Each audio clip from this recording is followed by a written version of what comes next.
All right. What's going on, guys? We are back here at GDC 2013 for EvolveHQ.com here on Twitch.tv. And I am here with my buddy Tramel, and you are one of the art directors behind PlanetSide 2. Is that correct? That's correct. Senior art director? Senior art director. That's right. You got it. That's right. I nailed it. Yes. Nailed it. Nailed it. All right. So let's just go over the basics. We got my buddy Bill here driving the game for us, and Bill is kind of a noob. So maybe for some of the folks at home watching that aren't familiar with PlanetSide 2, and for our buddy Bill, why don't you just give us a quick overview of what's going on here? Okay. Well, the PlanetSide 2 is a massively multiplayer first-person shooter, and we put the emphasis on massive. We got 2,000 players on single map playing against each other with 3 different factions that you can choose. He's looks like your buddy over there has got the Vinyl Sovereignty, which is obviously the best faction to be with. And look at the map. The map is half purple, so that tells you how powerful we as the Vanu are. And I say we because that's my side. That's my side. Yeah. Yep. So then we've got the Terran Republic, which is the red portion on the map. Those guys are they're doing all right. Looks like they're doing okay. They're trying. This time. They're giving it a valiant effort, to say the least. And then of course the lowly new conglomerate, which doesn't seem like they're doing too good on this map. So we got different servers, and people can go to whatever server is nearest them so they can get the best play experience. But and in each server, different factions control however the maps. We've got 3 different maps right now. And are the servers progressive? Like, are they always going? It's persistent. It's 24 hours a day, all the time. So things change. Buildings change hands, territories change hands, throughout the day. So it really gives you incentive to keep logging back in and making sure that you're in control. Yeah, and one of the things that we have instead of guilds and other, MMOs, what we have is the idea of outfits.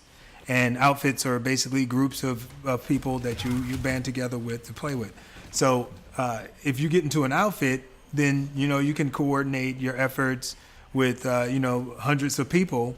And say if my group of people from the East Coast are online roughly from 5 to 9, then all of my buddies from across the seas can be on time online at different times throughout the day. It's kind of like the changing of the guards. Yeah, pretty much, because you definitely want to protect your territory. You don't want people coming in there and taking all your stuff. Yeah, I made the mistake of trying to jump into the game by myself when I first started playing and be a lone wolf and a rebel. Yeah, and it didn't really work out for me. Yeah, I mean, you can lone wolf, but you have to be good. You have to know what you're doing. Yeah. And I'm looking at the little picture in the bottom right hand corner. I look mighty close to you, man. I'm looking just a little too friendly, so I might want to look too romantic. If you need to scoot over, it's okay. Just give you a little breathing room. Do I smell? Nah, I just want to give you a little breathing room, bro. Because it's just a little too close for me. You got all this. It's an intimate Q&A session, but it's not that intimate. I thought the angle was gonna be a little tighter, so I got in close. Yeah. But now that I see that we've got some room, we can do this. So.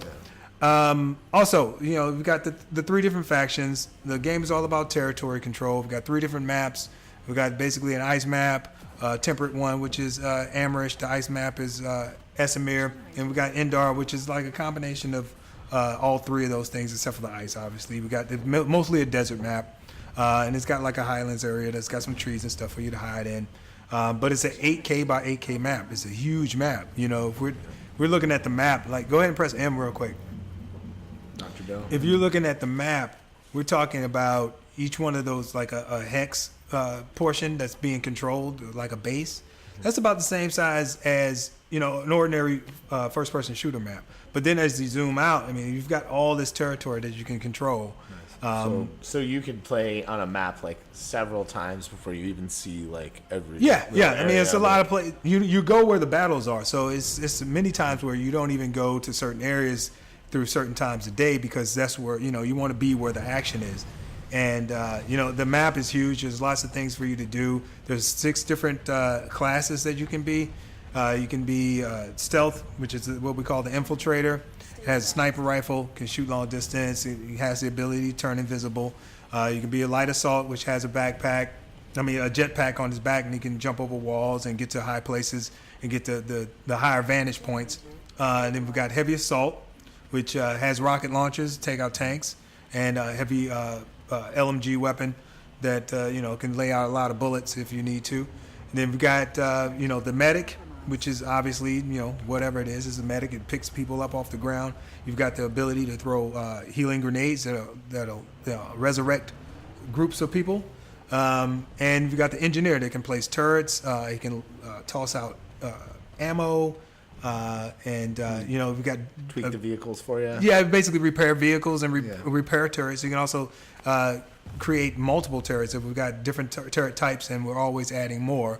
And then, of course, finally, we have the mech suit, which is a heavily armored, mechanized suit that allows you to outfit one arm, either anti-air, anti-vehicle, or anti-infantry, separate of one another. So you can go into the battle and you can outfit your character however you need, as you see fit, based on the situation that you're in. That is what mech suit sounds like. The thing I would go for. Well, the mech suits there's a downside. You can't capture anything when you're in the mech suit. There's nothing. Basically, what you're doing is just tanking. Yeah, you're holding down holding the line, or you're taking a point, but you cannot capture a point in the game with a mech suit. Nice. Now PlanetSide 2 has already been out for a while, and you guys have garnered a lot of popularity in a lot of FPS gaming communities. And you've definitely you hit the ground running. You had a huge fan base from the original, and you've just kind of taken it to the next level now. Yeah. So now you're here at GDC 2013, and I'm curious what's new? Like, what are you guys showing off right now? Well, right now we're just letting everybody, giving people a peek behind the curtain, as you would, on Forge Light. Forge Light is the engine that we use to run PlanetSide. And it'll be the engine that SOE uses on into the future. We did like a little video to show you some of the capabilities of Forge Light.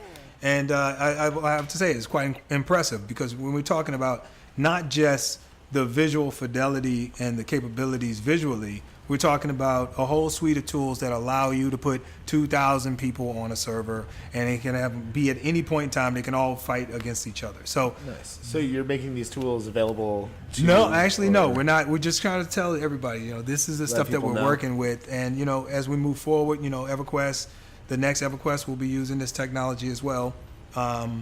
Just more of a, hey, we've got this technology. If you want to be part of it, then that's great. It's, SOE is a destination for those who want to make games and want to make really cool, good, and great looking games as well. So, in the past, we've been known for making, very well designed games, very good games, very immersive games, but not necessarily, very visually compelling games. So now we're crossing that threshold where, we've got a combination of all those things. Nice. I think the world is excited to see what we do next with the next EverQuest. Nice. Now, I just want to remind folks watching at home that if you are in the chat room and you have questions that you would like to have answered about PlanetSide 2, please feel free to ask them. And if they're within our capabilities, we will totally do our best to get those answered for you. So basically, you're just kind of showing off that you guys have the technology and the skills to really take the free-to-play and the MMO markets to the next level. Yeah, exactly. What we've done with PlanetSide 2 is kind of show the world that just because it's free-to-play doesn't mean you have to skimp on the quality. You don't skimp on like the scale of the game that you're creating.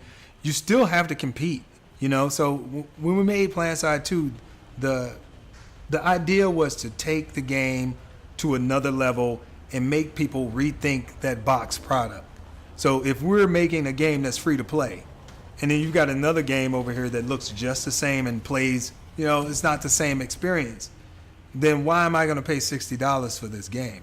So we're taking the industry and saying, hey, you can make these games and you can still make a really good game, and it can be free, and you can still be profitable. You still, you can still do a really good job, and the company can stay afloat by making these games. You can make a living giving people what they want. Exactly, and that's exactly, and that goes hand in hand with the things that we do with the community. Our outreach to the community is top notch. We every time we go to an event, we're right there talking to the fans and talking to the players and people who want to know more about PlanetSide. And we're on streams, and we got different shows. We got PlanetSide Command Center that comes out once a month, and we talk to the fans and tell them what's going on, what's next. We've got like different shows like F&O, which is our Friday night ops that goes on every Friday night, and we live stream and allow people to see like what's coming up next in immediate future. Peek behind the curtain. And we're always on Twitter. We're always on Facebook. We're constantly interacting with the fans and just letting them know what's going on. And then we have initiatives like the roadmap, which allows people to see what the game is going to be 6 months from now, and allows the fans to vote on the things that they want to see prior to us actually working on them. So it's all about the community and all about the people that play the game. It's just, and that's what our incentive is just make sure that people feel like they're part of this development process. Yeah, like one of the big things for us during this live stream at GDC is we've had a lot of people come by with like alpha and pre-alpha builds, and people that have kickstarted games, and the overlying theme seems to be transparency between them and their audience. And it's really refreshing because, as somebody who looks at games for a living and sees what people say about stuff, they want that. Like, this is what the audience wants. Like, a lot of companies are afraid that, like, their fan base or consumers are going to see a product unfinished and make all of these judgments. But it seems to me like, especially with games like PlanetSide 2, that people are just, like, super embracing of everything. I think what most companies think is, because it's not an easy thing. It's not an easy undertaking at all by any stretch of the imagination.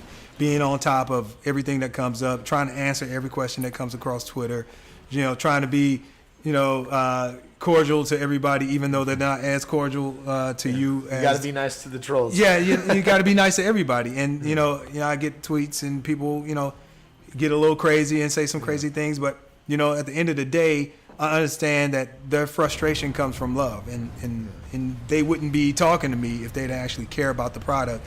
And there's a little truth in every criticism, so we try to pick out the things that we can change and change those things, and the things that we can't, we try to work on. So it's just all about just making the game a better game. Nice. Can you think of any in-game features or functions that have been changed directly from constructive fan criticism? Yeah, there's a lot. We do that all the time. Every update that we do, there's something that changes. But specifically with the roadmap, one of the things that we did on the first roadmap when we released it, we put it out there and let people vote. Some of the things that didn't get any votes, we just decided not to work on them at all. But it was part of our plan. Like, we put forth this plan. We said, all right, here's the 10 things that we want to do. What do you think about these 10 things? And of those 10 things, 8 kind of bubbled up to the top. The other 2 were like, man, we don't really want those. And that tells us, hey, don't waste any resources toward these 2 things. People don't care about this. Yeah, people don't care about it. And even up till recently, we put the roadmap up, and orbital strike is one of those things that's, from the original PlanetSide. And we thought that, hey, everybody would want orbital strike. But when we looked at it compared to other things on the roadmap, it fell toward the bottom of the list. So it's more about, all right, well, did we present what we were doing with the orbital strike in the right light, or is it that they just don't want it? They just don't want it as much as they want these other things. So because they got pushed down to the bottom of the list, now we're saying, all right, well, let's take that, let's put it on the back burner or rethink it and make it more compelling and then represent it.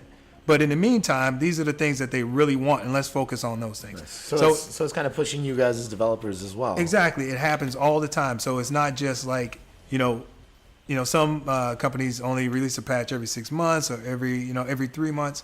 We're patching every 2 weeks. It's just constant effort. Constant effort. It's optimizations. It's more content. It's more, more stuff. That is a arduous task. It is. It is definitely. I'm glad that John Smedley is allowing us to do this, and there's a lot of his guidance is in this, And this is the way he wants to run the company from here on out. Is one of the things that he wants to do is to make sure that we're embracing the community as best we can and making things that the community wants, as as opposed to here's a bunch of stuff, like it or not. This is what we're giving you. Yeah, exactly. Eat what's on your plate. Some companies do that and make a lot of money, but I think being involved in the community on a daily basis and knowing exactly what people want is going to allow us to make games from the get-go that people like, without any doubt. Excellent. All right, so we got a question from Kenton9. PlanetSide 2 is paving the way for MMO FPS models and sets the bar for both capturing the feel of the original nostalgia, but also catering to newer online shooters. Mentality behind an FPS. On a scale of 1 to 10, how proud are you of its success and continued growth, and what do you look forward to the most in the upcoming roadmap personally? Am I proud of it? Yeah, I'm proud of it. I mean, we did a lot of work in a short period of time. And a lot of people don't understand this. The core of what PlanetSide 2 was done in 18 months. And that's just unheard of. Any MMO out there takes at least 3 to 4 years to make. And we went about it in a way that was unprecedented. We got it in front of the fans as soon as possible. We got the feedback. We made changes. We released the game at a stage where we felt that it was fun and it was playable. But then everything that came after that was more driven by the community. So I'm really proud of that, and I'm glad that the community is very active. I'm glad that people are actually in the game and engaged with us, be it positive or negative. And they're having fun. That's what it all boils down to. And they're helping us build this game into something that's incredible. And, I'm really proud of that. And as far as like what we're looking forward to on the roadmap, I would say I'm looking forward to Hassan, which is the 4th map that's coming out later this year, which is a swamp map. Nice. And I think it's going to change the way the game is played overall. It'll be, just like every other map, we'll make some tweaks to it and make some changes to it over time. But I think visually it's going to be something that's going to knock your socks off. Nice. So is it kind of like a Dagobah system thing? Yeah, it's a little bit of both. You got some low-lying areas that are more swampy and some higher areas that are a little bit more dry, but got like this little creepy feel to it. So it's going to be pretty cool. Nice. All right. Hypergrip wants to know, could you talk a bit about the things planned aiming to improve long-time motivation? Metagames, walking continents, outfit progression. He just named all those things. That's all. Those are all the things you have planned. Exactly. Those are all the things that we have planned. So, congratulations, Hypergrip. You answered your own question. Answered your own question. No, but those are the things that we're constantly working on. Like one of the things that we just put out was a VR training area where it allows people to get in the game and pick any weapon, any vehicle that they want and try it out for free. It's in the game, it's in the VR training. You cannot figure out what they actually want. Yeah, you can figure out what the things that you want. You can either try them out and realize that that's not the one that you want, or you can try it out and say, hey, that's a really cool weapon. I'm going to go buy it in the store. So the VR training is going to progress into a tutorial area. So first-time players are going to have the opportunity to go into the game, get like a little breadcrumb thing, and then learn a little bit more about the game before they jump in the game and get their face shot off. Nice. So, newer players are going to have that. So that's us walking that line of, this is improving the game as far as like the longevity and things and active ways that actually, feel like you're accomplishing things.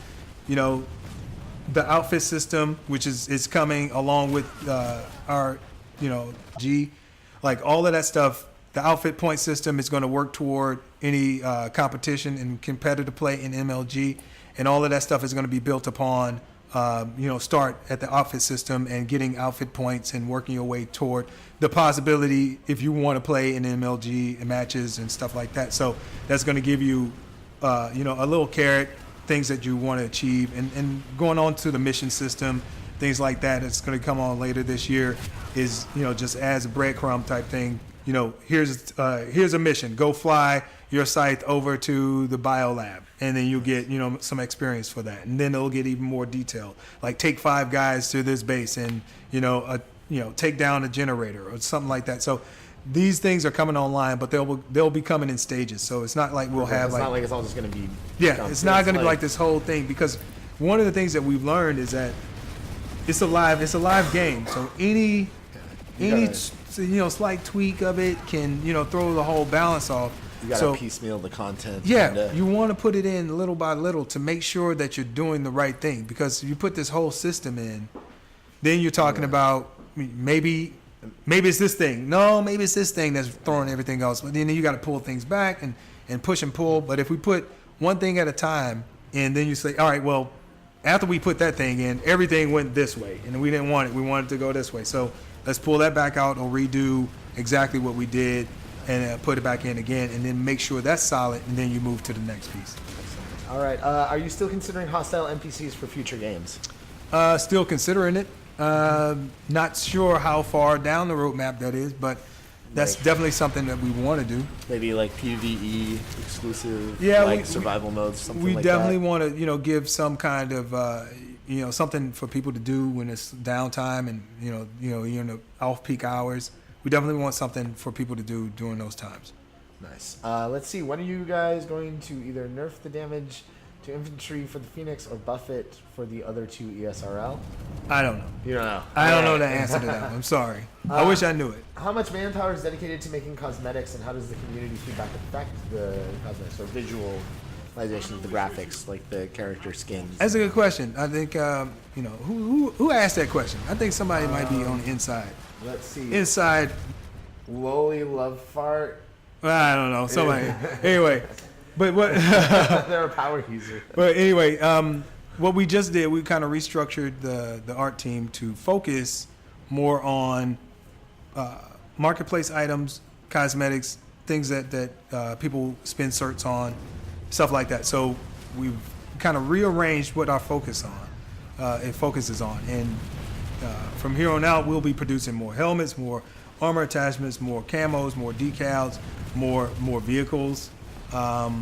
Maybe get like some beer hats in there. No, we're trying to stay away from some of the goofier things, but the customer feedback is a huge part of that. And one of the things was a couple months ago, we released some kind of I guess we call them maniac masks, maniac mask. So it's more like I guess kind of a Jason look. It's got like the kind of crazy helmet, intimidating. Yeah, and we put those out, and people were like, it just kind of ruins the. It's like this this ain't PlanetSide. Yeah. And we threw those out there to see what people thought, and they didn't particularly like. People bought them, but they didn't particularly like that. Those were the only choices that they had. So everybody's giving you a hard time about the hockey mask. Yeah, the hockey mask. So we're mixing it up now. So we're going to be doing like more and more sci-fi stuff. More. We've got the ability to do animated helmets. We're going to probably eventually get to that part. We're going to do some open face helmets where basically it's the helmet but it's peeled back and it looks like you can put it on and stuff. Nice. So it's going to be a bunch of other things that we're experimenting with.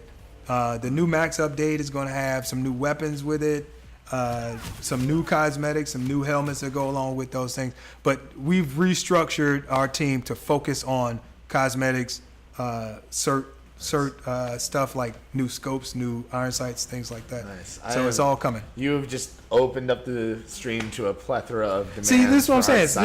This guy Jenkins says he loves the hockey mask. So we have to have each end of the spectrum. Which I think the biggest problem was that we had the far end of the spectrum first.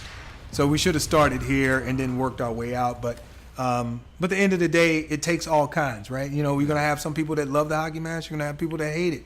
You're going to have people that love the sci-fi looking helmets, and you're going to have people that want more hockey masks. Yeah, but they don't need to buy the hockey masks if they don't. Yeah, they don't need it. It's not. It's all of this stuff is something's optional. It's cosmetic, and it doesn't change the way you play the game. Now let's see. Somebody asked earlier if they were going to be able to try on different skins before buying them at any time. There will be a preview prior to you purchasing, and I think that's. I can't really speak to when it's going in, but we are currently working on it. The preview system will allow you to try on cosmetics and decals and camos prior to your purchase. Also, we will be allowing people to add more cosmetics than just one set. So you'll be able to add like up to 4 or 5 cosmetics to your vehicle. Nice. Nice. And then you can like combine, mix and match and stuff like that. So it seems like everything that people want. You guys are already you've got like all of these fires in the pot already in a lot of ways. Like, do you think you'll ever reach a point where you're like, okay, enough is enough. Like, we have made this game as great as we can make it, and it's time to move on? Not as long as there are new players coming in, and people always want new stuff. You know, we always want to try to make sure that the game is compelling. We've got games like EverQuest and EverQuest 2 still going that are like 15, 16 years old. Crazy. You know, we've got, these guys are like 20 expansions down the line. So as long as you keep things fresh and keep it going and let people know that you're always there to make sure that the game is going to stay fresh. And, the people don't understand this. We still have 100+ people on the game, so that's a huge team. Yeah, a lot of people thought, well, hey, once you ship the game, everybody's going to shift over to making something else. No, we're still working on this game, and we're pushing it, and we're going to be putting out MLG maps, and we're going to be putting out new maps for everybody else, and then we're going to be making new vehicles and new weapons, and all that stuff is going to be coming this year. Nice. Now you guys did some matches recently at MLG. Well, didn't you? we went to MLG. Demonstration. Yeah, we went to MLG to kind of explain to everybody what our involvement with MLG was going to be, what PlanetSide 2 was going to be inside the MLG framework.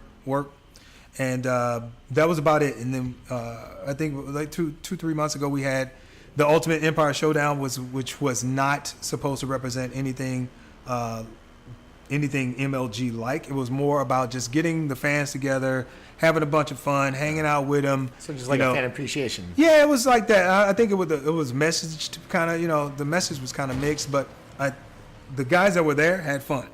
And if the stream would have been a little bit more stable, I think the people that were watching would have had a lot of fun too. We had up to, I think, like 15,000 somewhere around there, viewers at one point in time, and it was a good thing. Vanu pulled it out. We did a good job. Nice.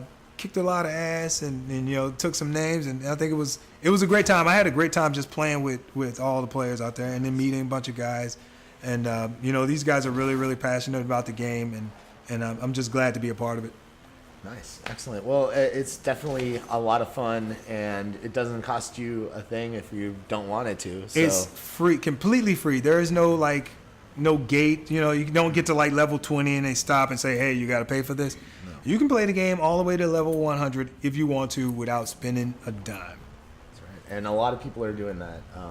There's a number of people doing that. Yeah, I got pulled in by friends, and I'm a poor man, so I do not spend money on games if I do not have to. But or like this guy says, spend shitloads of money. Yes, please do. I appreciate that. Yes. In order for us to continue to make more content, you guys have to buy the content. Exactly. That's I'm not saying that you have to, but it definitely helps. It helps. Yeah. Higby's got kids to feed. Not really. He don't have any kids, but if he had kids, he would want to feed them. So don't do it for the kids. Well, if for the kids. If there's kids in the future, possibly they might need food. If he don't survive, just in case then how can he have kids? He's got to survive for the kids. So do it for Higby's future kids and his dog. All right. Let's see. Cosmetic slots for vehicles. Like I said, we'll be opening up more cosmetic slots for vehicles, so you can put up to 4 or 5 cosmetic slots on your vehicle at the same time. Nice. Awesome. Well, the game's super fun. Thank you so much for coming by and showing it off today. If people want to download PlanetSide 2 and get in on the game, where can they go? PlanetSide2.com.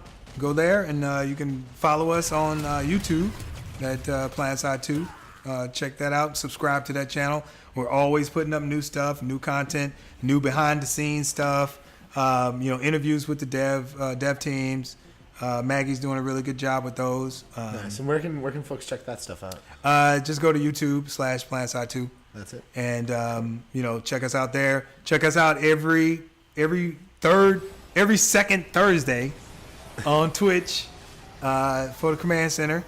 And we'll be talking about the latest happenings, what's going down on the team, what's coming up. We'll have some sneak peeks of different concepts that come up. We'll be reviewing things like the GDC and how things went, and have like different This is going to be the highlight for you guys, right? Yeah, I had to come here. Had to come here and show some love. But I mean, we've got all these initiatives and lots of videos and check out Robert Stoneman's videos they're really nice. They're like war correspondent videos that he makes within the game, and those are really good. So check out our YouTube channel, subscribe to it. Check me out on Twitter, PS_TRAY. And, hook up with Higby, MHIGBY on Twitter. So nice. And is there an official PlanetSide 2 Twitter? Yeah, it's PlanetSide 2. There you go. Easy at enough. PlanetSide 2. All right. Well, thank you for stopping by, guys. Definitely go check out PlanetSide 2. It's a ton of fun. And with that, this is the end of our broadcast day. I'd like to thank everybody for tuning in. What? Take the shirt, Evolve. Oh yeah, we're getting there. Don't worry. I would definitely like to thank EvolveHQ.com for hosting this entire event. You should definitely go and download their client right now. If you don't need to stream anything on Twitch, it's totally free. If you do want the Twitch streaming capabilities, it is a minimal price of $14.99 right now. I'd like to thank Twitch TV for putting us on the front page for the last 2 days and allowing us to just have kind of fun. I'd like to thank all my guests for stopping by, and I'd like to thank GDC 2013 for just being another awesome, fantastic time. I look forward to this every year because I actually get to sleep in my own bed, the only convention I've ever been to where I actually go home. Hopefully we will be doing this more in the future, and definitely be sure to check out EvolveHQ.com. Thank you again for this opportunity. I am Blake Morse. You can follow me on my own Twitch channel, /WeekendGeek, and I'll be there tomorrow at noon talking about all the awesome stuff I saw at GDC. And I'm also on Twitter as well, so follow me at PROFRobot. And with that, I'm going to go fall asleep for like the next 3 days. All right. Good job. All right, peace out.